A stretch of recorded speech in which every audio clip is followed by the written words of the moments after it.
Hello, and welcome to the Atlanta Opera podcast In the Spotlight. I'm Tomer Zvulun, General and Artistic Director of the Atlanta Opera, and we are glad you are here.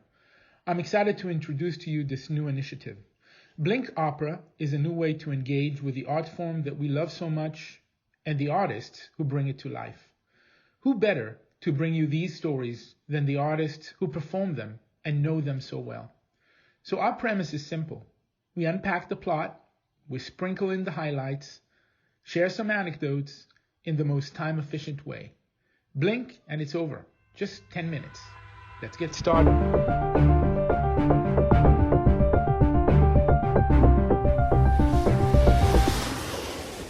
Hello, and welcome to the final blink of the first batch. I am your host, Aaron Teachman, as ever.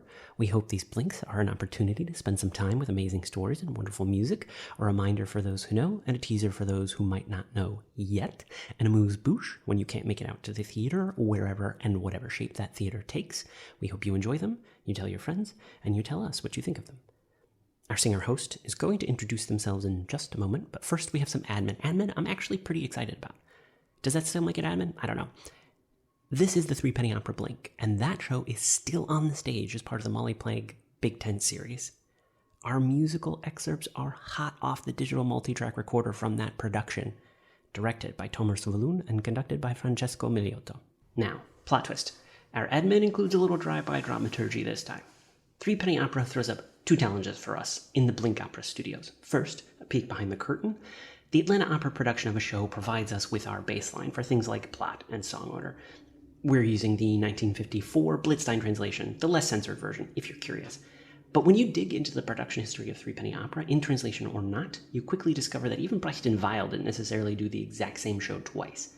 So who sings what song and at one point in the show is a lot more fluid than it normally would be. And then there is the 10-ton theoretical thud of episches Theater, Gestus, Verfremdungseffekt, the entire theatrical language and concept of Bertolt Brecht, which in its cliffiest of Cliff Notes versions is that the audience should always be made aware that the time of the action of the show is whenever the audience is watching it, and the place of the action is wherever they are when they are watching it, which is to say that the plot is not really the point, and the songs aren't even about the plot or the characters. So how on earth do you create a summary of a sort of opera where the librettist essentially tells you this is where the singers sing about their characters, not as their characters? They go back to that in the next song, and what the next song is supposed to be is kind of up to you. Well, this is our shot at it.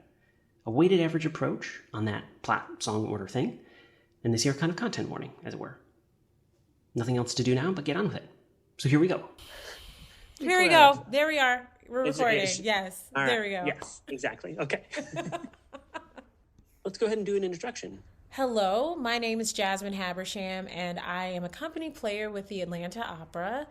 You may have seen me sing the role of the girl in Der Kaiser von Atlantis, and also I am currently singing the role of Micaela in Carmen. I am here to talk to you about the Threepenny Opera. It premiered on August 31st, 1928 in a small theater in Berlin. It wasn't until Leonard Bernstein programmed the revival in 1952 with a new translation by Mark Blitzstein that the show became famous in the American theater canon. The Threepenny Opera was based on John Gay's early 18th century ballad opera, The Beggar's Opera. Ballad operas are the satirical musical plays that use some of the conventions of opera, but without recitative.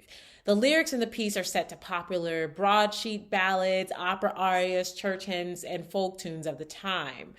Like The Beggar's Opera, Threepenny uses a variety of popular music styles. In the show, Weill mixes jazz, tango, street ballads, church hymns, a jarring mix of styles and genres to go with Brecht's brand new idea of the epic theater.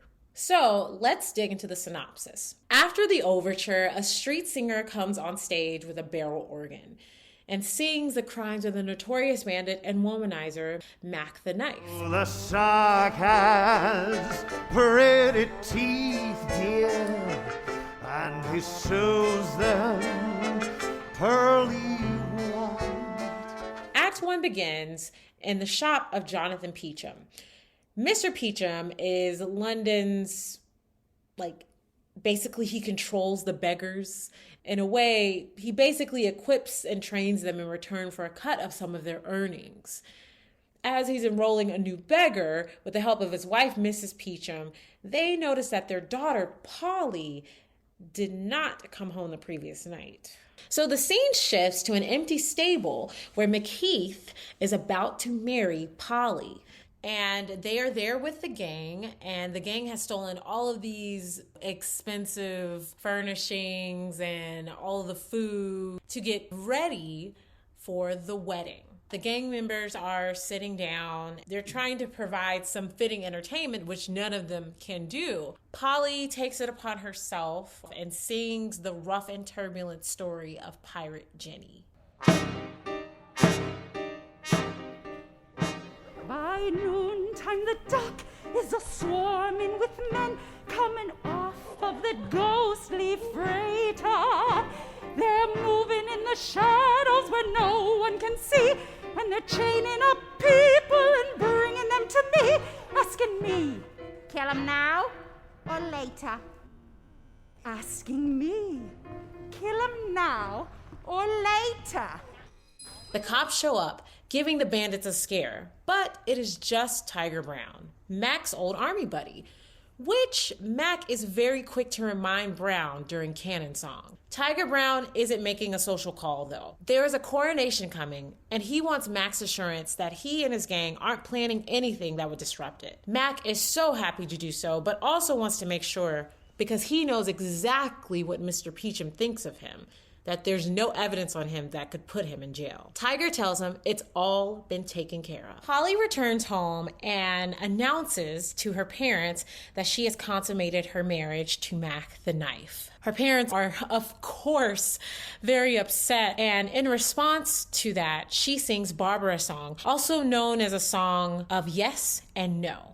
After Polly sings, Polly accidentally reveals Mac's ties to Tiger Brown, which gives Mr. and Mrs. Peachum the idea to find a way how to snare Mac the Knife. Brecht then breaks the fourth wall. This is a method he often uses to achieve the alienation effect. The actors step outside of the characters. They give a chance for the audience to meditate on what just happened to the characters in the scene. And that is the end of Act 1. So at the beginning of Act 2, Polly tells Mac that her father will have him arrested. So Mac makes arrangements to leave London, explaining his bandit business to Polly so that she can manage it during his absence. And he departs, and Polly instantly takes charge over the gang.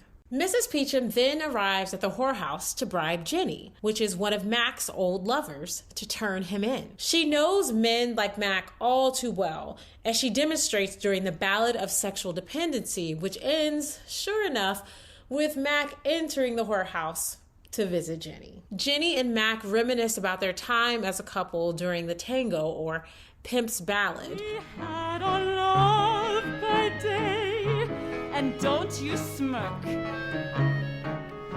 The nights, they say, are strictly meant for work. It's better at night, they say.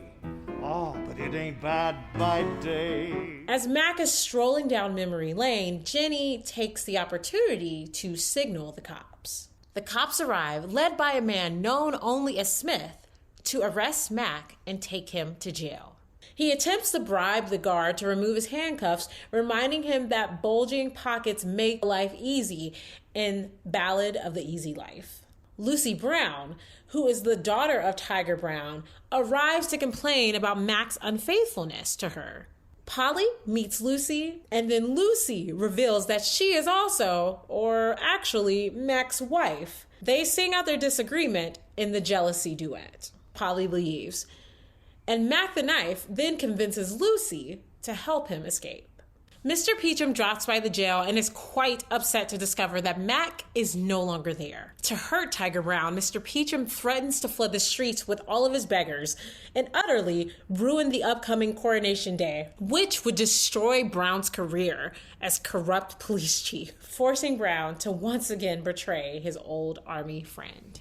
Brecht blasts through the fourth wall again as Lucy and Max step down stage to sing the second Threepenny finale, How to Survive.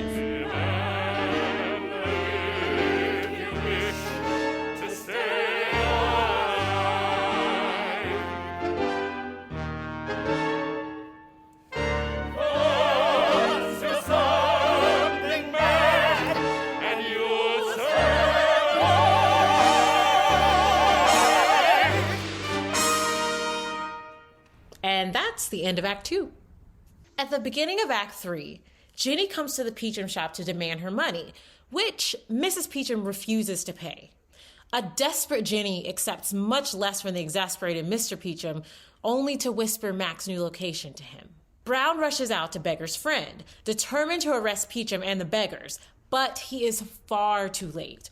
Mr. Peachum's beggars are already in place throughout the city, and they will head out if they don't hear from him. Mr. Peachum taunts Brown with his failure to get ahead of the problem while singing the useless song. Says people ain't much good, just get 'em on the hood. And though you hit 'em good and hard, they're never out for good. Useless, it's useless, our kinda likes too rough.